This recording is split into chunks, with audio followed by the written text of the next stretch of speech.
सुनना है, स्मेल करना है, इस सारी इंद्रियों को क्या कंट्रोल में रखना है। क्या इस शास्त्र की भक्ति के अनुसार ये चीजें करना सही है, ये पहले विवेक होना चाहिए मन में। और हमको लगता है कि आध्यात्मिक जीवन के प्रति ये चीज सही नहीं है तो हमको इनको छोड़ देना चाहिए, कंट्रोल करना चाहिए। छोड़ देना, कंट्रोल करना चाहिए, उसको बोलेगा तब। तो हमारे जो वर्णाश्रम धर्म है, हमारा जो सनातन धर्म में 4 प्रकार का आश्रम है, ब्रह्मचारी, वानप्रस्थ, वानप्रस्थ, संन्यास। तो यज्ञ, दान, 3 प्रिंसिपल्स है मानव जीवन के लिए, इसको प्रैक्टिस करना है। इसी को भागवत धर्म में इंक्लूड किया गया है। तो यज्ञ और तप जो है ब्रह्मचारी, वानप्रस्थ और सन्यासी के लिए बोला गया है। यस, क्योंकि इनके लिए दान नहीं है, क्योंकि इनके पास कोई इनकम नहीं है, ओके, ये समाज पर निर्भर है। तो गृहस्थ का धर्म होता है दान। यस, यज्ञ, दान और तप, इस प्रकार से क्या है, आत्मा का प्यूरिफिकेशन होता है, शुद्धिकरण होता है। Yes, so this is the way a person gets purified. इस प्रकार से उसका क्या है, संरक्षण होता है। तो देखिए, हर एक कोई बोलता है कि केवल हरे कृष्ण महामंत्र काफी नहीं है, कि ये भी करना पड़ेगा। सी, अब हरे कृष्ण महामंत्र अगर आप जप कर रहे हैं तो ये तीनों चीजें आपके जीवन में अपने आप आ जाएंगी। यस, अगर हम हरे कृष्ण महामंत्र को अच्छे से जप कर रहे हैं तो ये तीनों चीजें इंक्लूड है, ये यज्ञ, दान, तप तीनों हो जाएंगे। यस, और अगर आपको हरे कृष्ण महामंत्र के जप को और तीव्र करना है, अपनी प्रोग्रेस को और तीव्र करना है, तो इन तीनों चीजों को करना अनिवार्य है। एक ग्रस्त व्यक्ति के लिए अनिवार्य, कंपल्सरी है। ओके, तो इस प्रकार से क्या है, तो शास्त्र बता रहे हैं कि जो मनुष्य जीवन है, यस, दुर्लभ मानुषम जन्म। यस, दुर्लभ बोला गया है। दुर्लभ क्यों बोला गया है, कि ये बाई चांस नहीं मिलता, यस, एक्सीडेंटली नहीं मिलता। यस, कि सडनली हम कभी जैसे रास्ते पे जा रहे हैं, सडनली 1 करोड़ रुपया मिल गया, यस, नहीं, किसने बोला भर दिया, ऐसा होता है, बहुत ही दुर्लभ तरीके से होता है। जैसे लॉटरी लगती है, लॉटरी, लोग लॉटरी में पैसा लगाते हैं, तो लॉटरी जो है, जैसे कि 1 करोड़ का इनाम है लॉटरी में, तो सबको लगता है नहीं, किसी एक को लगता है, किसी को दुर्लभ बोला गया, और जिसको लग गया उसका तो सोना ही सोना, चांदी ही चांदी, ऐसा ही होता है। तो वैसे ही जो मनुष्य जीवन है वो एक लॉटरी है। ये क्या है, लॉटरी है, इसको मिलना आसान नहीं है। ओके, 84 लाख योनि है। अब 84 लाख केवल लाख नहीं है, इसके लिए करोड़ों साल हमको जीने भी पड़ते हैं, अरबों साल जीने पड़ते हैं, करोड़ों के अरबों, कई सारे जीवन चेंज करने के आने के बाद ये जीवन मिलता है। दुर्लभ मानुषम जन्म, और तदप्य ध्रुवम मतदप, और क्या है, ये जो मनुष्य जन्म है वो भी टेम्पररी है। यस, टेम्पररी है, पर उसकी अर्थदम, पर अर्थदम मतलब क्या है, इसका एक विशेष पर्पस है, एक अर्थ है। बाकी सारे जो जीवन है ना, वो तो अनर्थ है, उनका कोई अर्थ ही नहीं है। जैसे कि मनुष्य जीवन से जितने भी आप योनियां देखी हैं, चींटी का योनि, गाय का योनि, ये सारी योनि, बहुत सारी योनि, इसमें कोई अर्थ नहीं। अर्थ मतलब क्या है, ये भले एक प्रकार से पारिस्थितिकी तंत्र को, जैसे कि गाय का हम दूध पीते हैं, और हर एक प्रकार के जो जीव जंतु है, इस प्रकार से पर्यावरण को मेंटेन करने में सहायक है, पर उनके जीवन का कोई पर्पस नहीं है। उनके जीवन का पर्पस क्या है, पूरे दिन आप देखते हैं ना, कुत्ते, बिल्ली, सुअर, एवरीथिंग, ये सारे जानवर क्या करते हैं, दिन भर बस खाने की तलाश में घूमते रहते हैं। ये करते हैं, खाना, सोना, सेक्स करना, बस ये चीजों की जगह। तो ये अर्थ वाली चीजें नहीं है। यस, अर्थदम क्या है, जब व्यक्ति पूछे कि जन्म मृत्यु के चक्कर से कैसे मुक्त हो जाए, कि मेरे को ये जो शरीर मिला है भौतिक जगत में, इसमें कई प्रकार की परेशानियां मेरे को घेरे रखती है, काम, क्रोध, मद, मोह, मात्सर्य मेरे को हमेशा डिस्टर्ब करते रहते हैं। यस, बीमारी होती रहती है, बुढ़ापा होता रहता है, परेशानी मतलब लगी रहती है। तो इन परेशानियों से मुक्त कैसे हो जाए, तो उसके लिए व्यक्ति फिर क्या आध्यात्मिक पथ को खोज करता है, और उसी में सारी चीजें आती है, यज्ञ, दान, तप, जप, यस, ये सब उसी में आता है। तब व्यक्ति जब ये सारी क्रियाओं में लगता है, तब मनुष्य जीवन क्या है, अर्थपूर्ण बनता है। अदरवाइज अर्थहीन होता है, क्योंकि ये सारी चीजें उसको नेक्स्ट लाइफ में एलिवेट करेगी, उसको प्रोग्रेस करेगी। अगर मनुष्य जीवन में भी व्यक्ति केवल पैसा कमाने, व्यापार करने इसमें लगा रहता है और भगवान के लिए इसका यूज नहीं करता है, तो उसका जो जीवन है, उसका जो व्यापार है, उसका जो बिजनेस है, उसका जॉब है, भले वो कितने भी ईमानदार तरीके से जॉब करता हो, पैसा कमाते हो, पॉलिस वगैरह, उसको भी उसका जीवन भी अर्थ ही नहीं है, क्योंकि उसने अपने जीवन में प्रोग्रेस कुछ भी नहीं किया। क्योंकि जानवर जो है, पशु जो है, वो भी 4 प्रकार की चीजें करता है, जैसे कि सोना, यस हम भी सोते हैं, यस पशु हमसे ज्यादा अच्छे सोते हैं। आज के समय में तो लोगों को नींद भी नहीं आती, यस आज के टाइम में नींद की गोलियां लेके सोना पड़ता है लोगों को। तो पशु जी, तो उसके बाद क्या है, खाना, यस तो दिन भर जो पशु घूमता रहता है खाने के लिए, और हम भी सुबह जाते हैं 10 बजे से लेकर रात को 10 बजे तक जॉब करते हैं ना, खाने के लिए सैलरी मिलेगी ना, ओके, या बिजनेस के लिए, ओके। देन मैथुन, जैसे हम भी संतान उत्पत्ति करते हैं, एनिमल भी संतान उत्पत्ति करते हैं, यस हम अपार्टमेंट में करते हैं, सड़क पे करते हैं, यस। फिर क्या है, सुरक्षा, सेल्फ डिफेंस में अपने जितना भी हम लोगों ने कुछ कमाया है उसकी सिक्योरिटी करना। तो जो जानवर है वो भी अपने बच्चों की सिक्योरिटी करते हैं, पास में खड़े रहते हैं, कोई खा नहीं जाए मेरे बच्चों को, मेरे को हमला ना कर दे। जैसे आपने देखा होगा, हिरन भी अगर पानी पीता है ना, अगर जंगल में, तो 10 बार इधर उधर देखता है, कोई अटैक नहीं करते। तो वैसे ही हम भी करते हैं, अपार्टमेंट बनाते हैं, सिक्योरिटी रखते हैं, Z+ सिक्योरिटी रखते हैं, जितना पैसा उतनी बड़ी सिक्योरिटी, यस। तो इस प्रकार से क्या है, ये 4 प्रकार के जो कर्म इस व्यक्ति, और 4 प्रकार के कर्म पशु जीवन के कर्म। और अगर कोई व्यक्ति अपने आप को इसी पार्श्विक स्तर की चेतना पर रखता है, तो अगला जीवन उसको उसे भी पशु का ही मिले, भले ही उसने इस जीवन में कितना ही पैसा कमाया और कितना ही मतलब उसका नाम हो इस दुनिया में, पर अगर उसने अपनी चेतना को इसी लेवल पे रखा, तो ये सारे जो उसके जो नाम है, डिजिग्नेशन है, करोड़पति, अरबपति, अगले जीवन में ये नहीं उसके साथ आएंगे। केवल शिला प्रभुपाद एक इंसिडेंट बताते हैं कि एक कुत्ता होता है, वो डेली एक ऑफिस में घुस जाता है, तो रेगुलर हो गया था।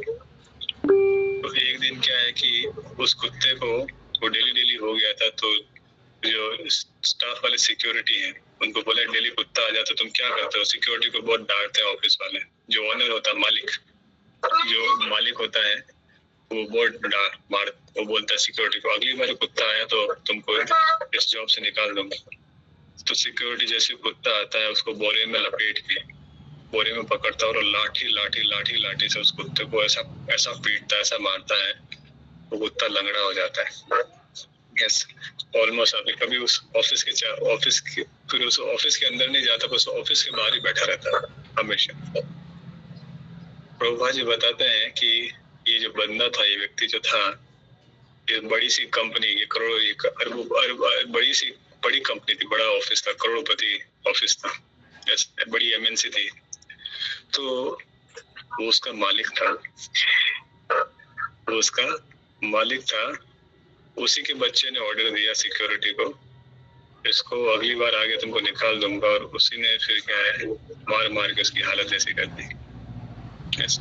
सुनने में कितना कड़वा लगता है ना, ये सच, यस, कोई नहीं सुनना चाहता, पर ये रियलिटी है, ये सत्य है। तो ये जो जीवन है बहुत टेम्पररी है। जिन बच्चों के लिए और जिन लोगों के लिए आप कमा रहे हैं, खा रहे हैं, और जिनके लिए आप मेहनत कर रहे हैं, वो कल आपको जानेंगे भी नहीं और पहचानेंगे भी नहीं, यस। और यही सत्य है, यही कड़वा सत्य है दुनिया का, ओके। तो आप अपने लिए जीवन को इन्वेस्ट करिए, यस। और ये जो आप अननेसेसरी जो अनावश्यक ड्यूटीज बना रखी हैं आप लोगों ने, इसका भरण पोषण, उसका भरण पोषण, भगवान ने मुंह दिया है तो खाना भी दिया है, यस। सबको अपना अपना भगवान ने लिख के भेजा है किस्मत में, ओके। तो हमको ज्यादा चिंता करने की जरूरत नहीं है, परिवार का क्या होगा, बच्चों का क्या होगा, कोई भूखा नहीं मरता है दुनिया में, यस।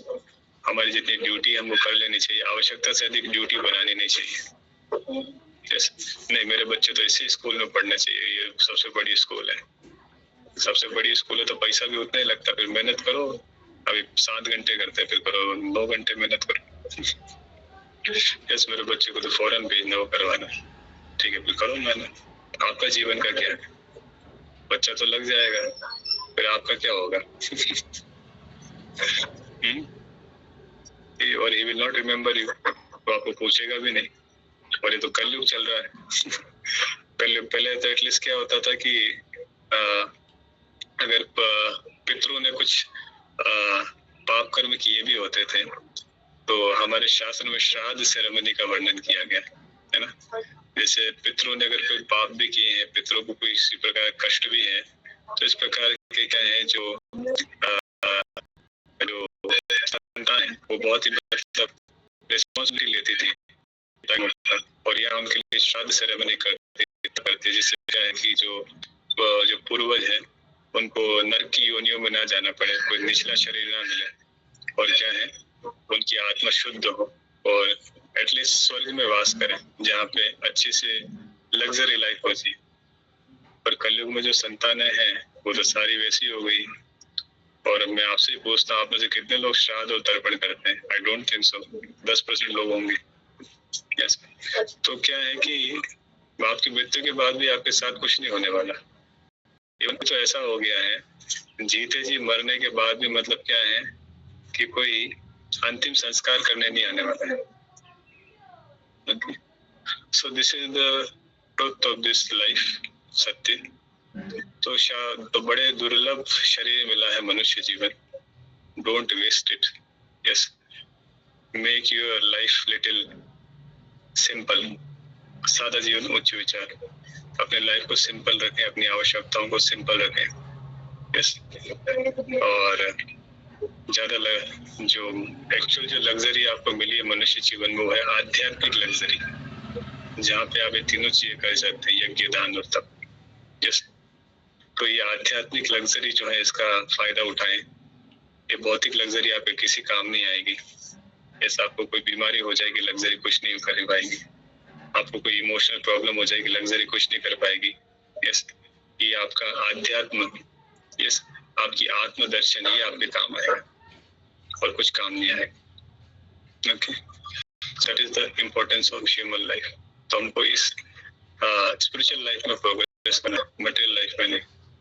और जैसे जैसे आप आध्यात्मिक रूप से प्रोग्रेस करेंगे वैसे वैसे ही आपको जीवन में संतुष्टि, हैप्पीनेस, ये सारी चीजें बाई प्रोडक्ट जो होती है वो अपने आप मिलेगा। अंत में धीरे धीरे भगवान के प्रति आपको जो अटैचमेंट है, आपका जो भक्ति है वो भी बढ़ेगा इन क्रियाओं को करने से। ओके, तो तीनों चीजें जो है हमारे जीवन में होनी चाहिए इस प्रकार से। ओके, तो एक मैंने ऐसी कई कविता सुनी थी एक्चुअली, जस्ट रियली ट्रिक में। तो ऐसे बता रहे थे कि वो शेर टाइप लोग होते ना कि इट वाज, ये बोल रहे हैं इस प्रकार से बोला गया था कि इच्छाओं के बोझ में तू किस तरह दब रहा है, इच्छाओं के बोझ में तू किस तरह दब रहा है, इतना तो जीना भी नहीं जितना तू मर रहा है। Yes, so this is our life is happening actually. So we India, तो questions किसी के हैं तो आप लोग पूछ सकते हैं।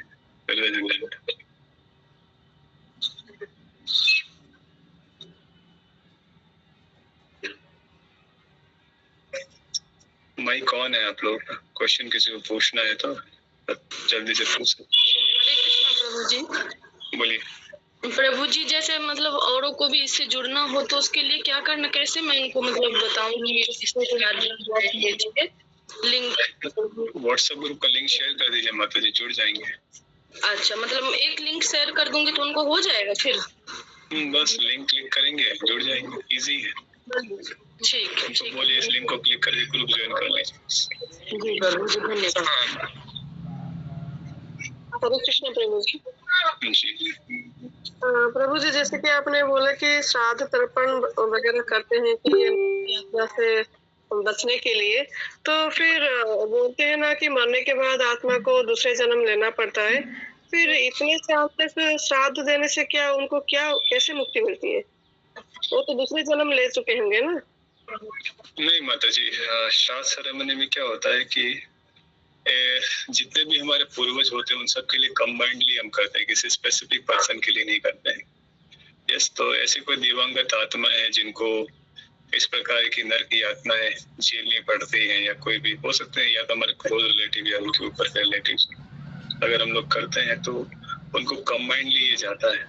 उनके नाम से भी कर सकते हैं, इस पर्टिकुलर पर्सन के लिए नाम से भी करते हैं, और एक पर्टिकुलर सबके लिए भी करते हैं।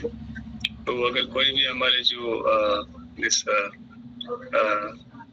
पुरखे हैं, अगर उनको पूर्वज हैं, अगर उनको किसी प्रकार का कोई पाप कर्म की वजह से उनको शरीर प्राप्त नहीं हो रहा है, यस, और नर की यातनाएं झेल रहे हैं, तो इस प्रकार से क्या श्राद्ध सेरेमनी उनको अच्छा शरीर भी प्राप्त करवाती है। जैसे कि हम लोग पिंड दान करते हैं ना, गया वगैरह में जाते हैं, तो पिंड एक्चुअली क्या है, शरीर का पार्ट होता है। ऐसे करके कुछ को लड्डू बनाते हैं, इस प्रकार से ब्राह्मणास होते हैं और इस प्रकार से लड्डू को ऑफर करवाते हैं। तो इस प्रकार से मेरे को एग्जैक्टली प्रोसेस पता नहीं, पर जितना मेरे को पता है कि कुछ अलग अलग पिंड होते हैं, जैसे अलग अलग शरीर के अलग अलग पार्ट का निर्माण होता है, किसी से हाथ का, किसी से पैर का, किसी से मुख का, इस प्रकार से सारी साइंटिफिक चीजें हैं, मतलब सूक्ष्म विज्ञान है पर काम करता है। ओके, तो इस प्रकार से क्या है, पिंडदान, ये सारी चीजें, अंतिम संस्कार, ये सारी चीजें बहुत इम्पोर्टेंट है हमारे सनातन शास्त्र और कल्चर में। सो ये चीजें तो रियल है माता जी की, ये चीजें होती हैं। तो कई बार ऐसी भी योनियां होती है जहाँ पे मतलब हमारे जो पूर्वज हैं, अनटाइमली डेथ हो गई, हो सकता है कोस्टली बॉडी उनको मिल गई भूत पिशाच की, तो अगर हम इस प्रकार से श्राद्ध सेरेमनी वगैरह करते हैं तो उस शरीर से मुक्त होकर वो एक नए शरीर में जाता है, इस प्रकार से। तो शरीर तो मिलता है, पर किस प्रकार का शरीर, यातना वाला शरीर मिलता है जिसमें परेशानी हो, इस तो वो डिपेंड, अगर हम इस प्रकार श्राद्ध सेरेमनी तर्पण करते हैं तो उनको एटलीस्ट मनुष्य जीवन जैसा शरीर प्राप्त हो, जहाँ पे वो अपनी आध्यात्मिक गति कर पाए, वापस से भगवत धाम जा पाए। और इस प्रकार से ये चीजें मतलब शरीर तो मिलता ही मिलता है जी। ओके प्रभु, हरे कृष्ण प्रभु। कृष्ण कॉन्शियस लोगों के लिए भी जरूरी होता है क्या पिंडदान करूँ, श्राद्ध वगैरह करना? नहीं, अगर कोई डिवोटी है, भक्त है, तो वो अगर रेगुलरली अपनी साधना को प्रैक्टिस कर रहा है, दैट मच इज इनफ माता जी, they don't need to do this. मतलब रामायण में भी हम देखते हैं कि लॉर्ड राम ने भी मतलब किया था दशरथ महाराज के लिए, बट हाँ मतलब, बट बिकॉज एक्चुअली हम लोग एक अगर प्रामाणिक आचार्य को फॉलो करते हैं ना, एक शिष्य, प्रामाणिक शिष्य, प्रामाणिक गुरु से किसी ने दीक्षा ली है ना, तो उस शिष्य को ये सब चीजें करने की जरूरत नहीं है। उसको उसके गुरु ने जो बोला है, अगर वो रेगुलर साधना को प्रैक्टिस कर रहा है, that is everything, all ritual happens in that. तो he is not obliged to do all these things. Okay प्रभु, हरे कृष्ण जी। जैसे श्राद्ध आता है ना, उस मंथ हम चतुर्मास में दूध से वर्जन होता है ना, चतुर्मास में उस टाइम। तो फिर प्रभु जी हम प्रसाद मतलब खीर बनाते हैं ना, तो वो कैसे पूर्वज को मतलब ऑफर कर सकते हैं प्रसाद के फॉर्म में? ये तो माता जी किसी पंडित से पूछना पड़ेगा आपको, क्योंकि जनरली हम लोग तो कर्म कांड करते नहीं है, तो यू कैन आस्क, अच्छा कोई पंडित पूछिए आप उससे। हमारे घर पे तो, मेरे घर पे तो रिचुअल मेरी मदर जो करती थी, व्हाट आई सीन दिस, की वो ऐसे एक मिट्टी का एक रहता था कुछ पात्र, उसमें वो काउडंग मतलब खुद ही करती थी, ब्राह्मण वगैरह तो कुछ नहीं आता था, काउडंग डालती थी और काउडंग को फिर आग लगाती थी, फिर उसके ऊपर जो भी मतलब खीर वगैरह और जो कुछ भी है ना, उसके ऊपर डाल देती थी और पूर्वजों वगैरह का नाम लेती थी, और इस प्रकार से ऐसे श्राद्ध सेरेमनी करती थी। अभी तो नहीं करती थी, पर पहले करती थी, जब मैं छोटा था देखा था मैंने सारी चीजें। शी डज श्राद्ध सेरेमनी इस टाइम, और कितना वो ऑथोराइज तरीके से करती थी that I don't know. Yes, तो इन सब चीजों के लिए नॉलेज तो चाहिए।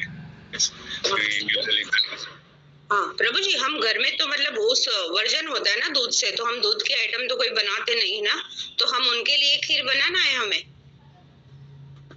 उनके लिए थोड़ी चातुर्मास अप्लाई होता है, हमारे मनुष्य जीवन पे हमारे लिए apply. See the thing is that Chaturmas मतलब क्या, तोड़ना कोई पाप, मतलब चातुर्मास में जो खीर वगैरह हम लोग ये नहीं खाते, या फिर जो प्रभुपाद ने सिस्टम बनाया है ना चातुर्मास का काइंड, ये क्या है कि वैदिक जो हमारे सनातन संस्कृति है उसमें उसको जो भी स्पिरिचुअली अपने आप को अपलिफ्ट करना चाहता है, आध्यात्मिक रूप से अग्रसर करना चाहता है, तो शास्त्रों में नियम है चातुर्मास का कि हर व्यक्ति को चातुर्मास करना ही करना।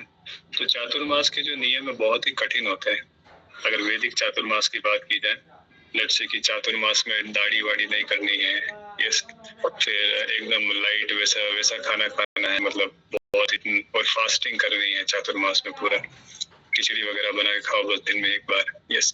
और मोस्ट ऑफ पूरा दिन क्या है कि केवल आध्यात्मिक चर्चाओं और आध्यात्मिक डिस्कशन में लगाओ, ज्यादा सुबह शाम जप करो और रिचुअल्स करते रहो, कहीं भी आपको ट्रैवल नहीं करना चातुर्मास में।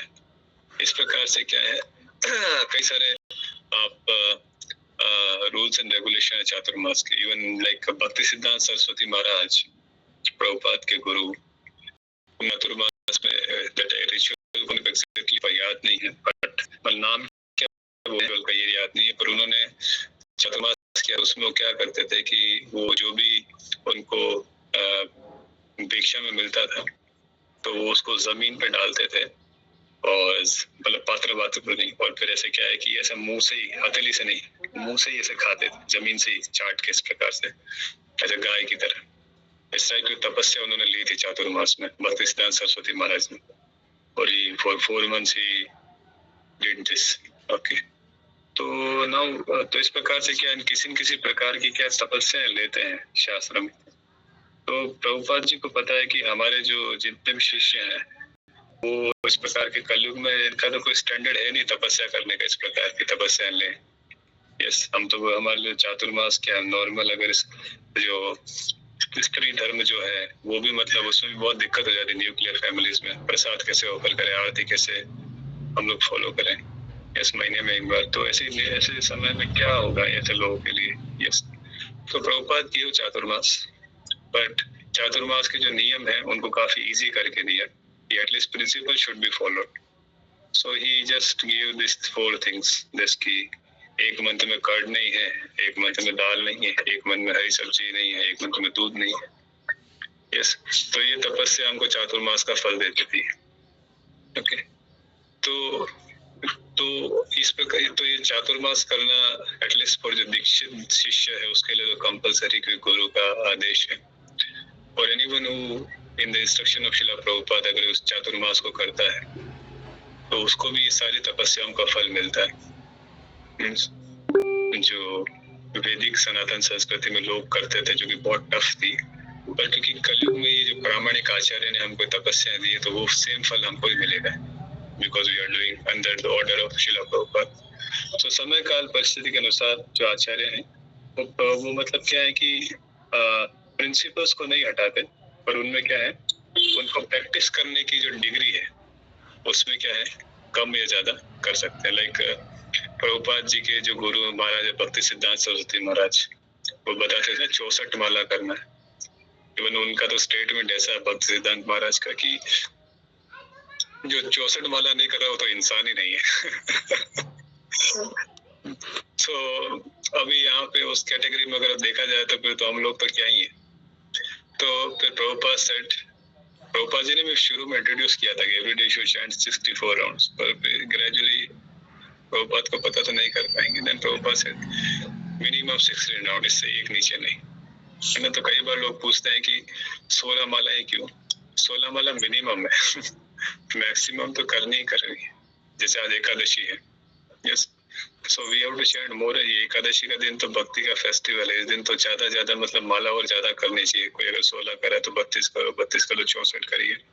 इस नियम को बढ़ाना चाहिए। मोर number of rounds, extra reading कर सकते हैं, गीता पढ़ सकते हैं, फास्टिंग, ये सारी चीज इंपॉर्टेंट है आध्यात्मिक रूप से आगे बढ़ने के लिए। So this is the way about this understanding of Chaturmas. जी प्रभु जी, चतुर्मास तो फॉलो 64 माला मुश्किल है, 16 माला हो पाती है प्रभु जी। Thank you. हरे कृष्णा। हरे कृष्ण। हरे कृष्णा प्रभु जी। बोलिए माता जी। प्रभु मेरी फ्रेंड है, उनको ना जैसे कि कुछ सीवियर प्रॉब्लम है, ठीक है, तो आज एकादशी का व्रत है और उनको इंजेक्शन लेना है, तो वो कैसे व्रत रह सकते हैं? तो ले लो इंजेक्शन, इसमें क्या है? इंजेक्शन थोड़ी मुंह में आता है माता जी, इंजेक्शन तो शरीर में लगाएंगे ना। जैसे कि अगर वो हैवी डाइट नहीं लेते हैं तो उनको दिक्कत हो जाएगी, और व्रत पालन करने में तो मतलब हैवी डाइट कुछ ऐसा नहीं ले सकते हैं, प्रसाद वगैरह थोड़ा सा नॉर्मल होता है ना, तो इसलिए समझ में नहीं आया पर क्वेश्चन में। मतलब एकादशी तो फास्टिंग थोड़ी करना है, साबूदाने की खिचड़ी बना के खा सकती है ना। तो इंजेक्शन लेंगे तो उनको थोड़ा दिक्कत होगा इसके लिए, जैसे कि माता जी तो मैं कैसे बताऊं इस चीज के लिए? वो उनका हेल्थ इशू है तब तक ठीक है, हेल्थ इशू के बाद तो एकादशी कर सकती है ना, परमानेंटली थोड़ी बीमार है। हाँ ठीक है। हरे कृष्णा प्रभु जी। प्रभु जी, एकादशी में तिल खा सकते हैं? खा सकते हैं क्या? मैंने खाया नहीं। ठीक है। बोलिए बोलिए, आंसर दीजिए सब लोग एकादशी करते हैं ना, आप खाते हो क्या तिल घर पे? जी नहीं, भी नहीं प्रभु जी। नहीं खा सकते हैं ना, बस नहीं खाना चाहिए। ठीक है माता जी, नहीं खाना चाहिए। ऑडियंस बोल के साथ जाएंगे हम लोग। ठीक है, थैंक यू। हरे कृष्णा प्रभु जी। कृष्ण प्रभु जी, तो ये जन्माष्टमी आया था ना, तो उस दिन हम लगभग 30 माला किए, ठीक है। उसके कल रविवार को मुझे बहुत ज्यादा तबीयत खराब हो गया, तो उस दिन हम माला नहीं कर पाए, तो क्या करना चाहिए इसमें? अभी कर लो, इसमें क्या है?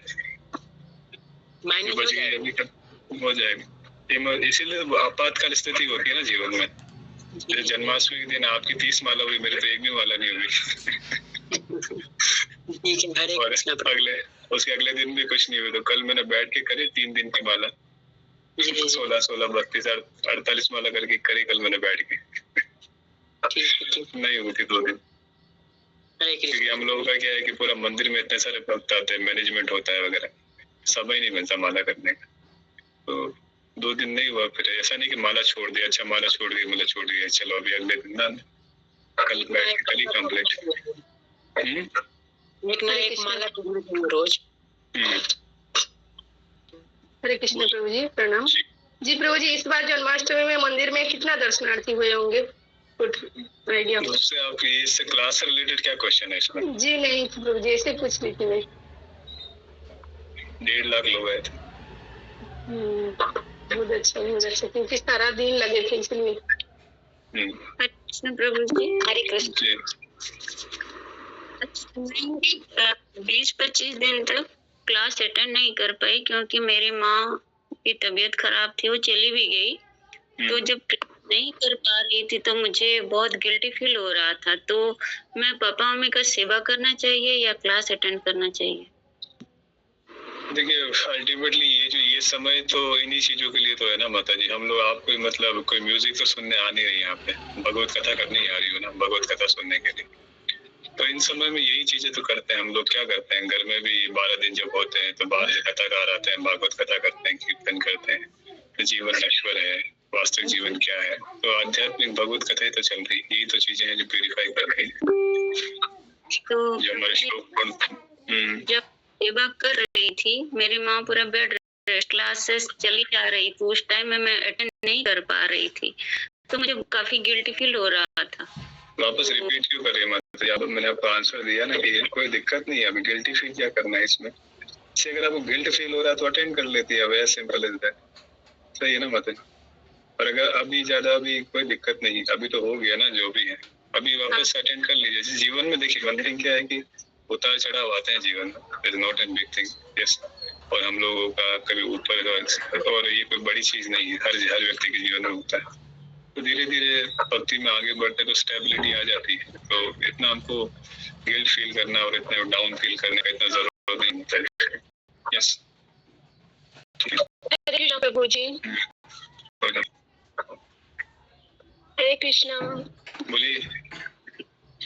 प्रभु जी, जैसे कि हम किसी भी संप्रदाय में जाना चाहते हैं, लेकिन वहाँ पे हमें तिलक लगाने के लिए मना किया जाता है। दीक्षा से पहले हम मतलब तिलक नहीं लगा सकते, तो हम किस संप्रदाय का तिलक लगा सकते हैं?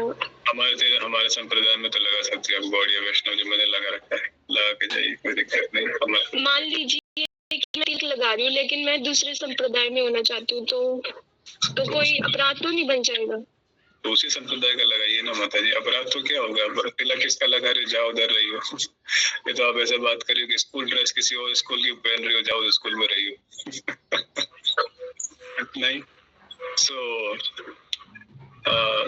एक्चुअली तिलक जो है आइडेंटिफाई करता है कि आप किस संप्रदाय को फॉलो करते हैं, पहचान होती है। अगर आप गौड़ीय वैष्णव संप्रदाय को फॉलो करते हो, हरे कृष्णा मंत्र जप करते, चैतन्य महाप्रभु का मूवमेंट इस्कॉन को फॉलो करते हो, then you should apply this ordination. Okay जी, हरे कृष्ण। हरे कृष्ण। हरे कृष्ण प्रभु जी। हरे कृष्ण माता जी। प्रभु जी, मेरा बेटा भी बैठा है यहाँ पे, उसने मुझे बोला कि तू पूछ।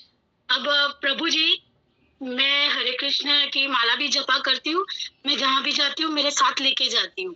और बीच में उसका क्लासेस था, तो उसके बाजू में महादेव का मंदिर था, तो मैं मंदिर में गई और वहाँ पे हरे कृष्ण की माला मैंने जपी। तो मेरा बेटा मुझसे इतना नाराज हो गया कि मुझे बोलने लगा कि शिव के मंदिर में जाते हो और कृष्णा की माला क्यों कर। तो अभी उसने पूछा, पूछो आपके प्रभु जी से, वो आपको डांटेंगे। तो प्रभु जी आप बताओ कि करनी चाहिए कि नहीं करनी चाहिए? वो मानता नहीं है मेरी बात। मतलब देखिए, वन थिंग,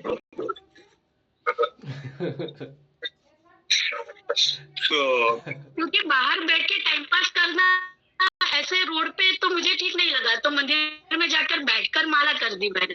तो उसने गलत क्या किया प्रभु जी? देखिए, हरे कृष्ण मंत्र की माला हम भले शिव के मंदिर में जाए या दुर्गा के मंदिर में जाए, कहीं भी कर सकते हैं, तो नॉट एन इशू, ठीक है ना, वो नाराज नहीं होंगे। भगवान शिव प्रसन्न होते हैं जब कोई उनके सामने हरि का नाम लेता है। इवन ही डांस, जब हरि का नाम जब होता है ना, एक सॉन्ग है हमारे भक्ति विनोद ठाकुर का, उन्होंने एक सॉन्ग लिखा है कि एक्चुअली वो सॉन्ग एग्जैक्टली मेरे को याद नहीं है, मैं मे भी आप लोगों को टेक्स्ट में शेयर करूंगा, जिसमें इस प्रकार से हरे कृष्ण नारद मुनि बजाए वीणा, वो सॉन्ग है बहुत सुंदर सा, आप इसको सर्च आउट करिएगा। तो उसमें वर्णन है कि नारद मुनि वीणा बजा रहे हैं और जो ब्रह्मा जी हैं वो ब्रह्मा जी शिव जी दोनों क्या है कि ऐसे हाथ पकड़ के झूम रहे हैं, जैसे लोग नहीं घूमते करवा में टाइप से। तो इस प्रकार से पूरा वर्णन है कि किस प्रकार से नारद मुनि हरि नाम कीर्तन कर रहे हैं, शिव नाच रहे हैं, ब्रह्मा नाच रहे हैं, देवतागण नाच रहे हैं, इस प्रकार से। तो और हमारे तो वैष्णव संप्रदाय में सबसे जो हाईएस्ट वैष्णव की जो उपाधि तो भगवान शिव को ही।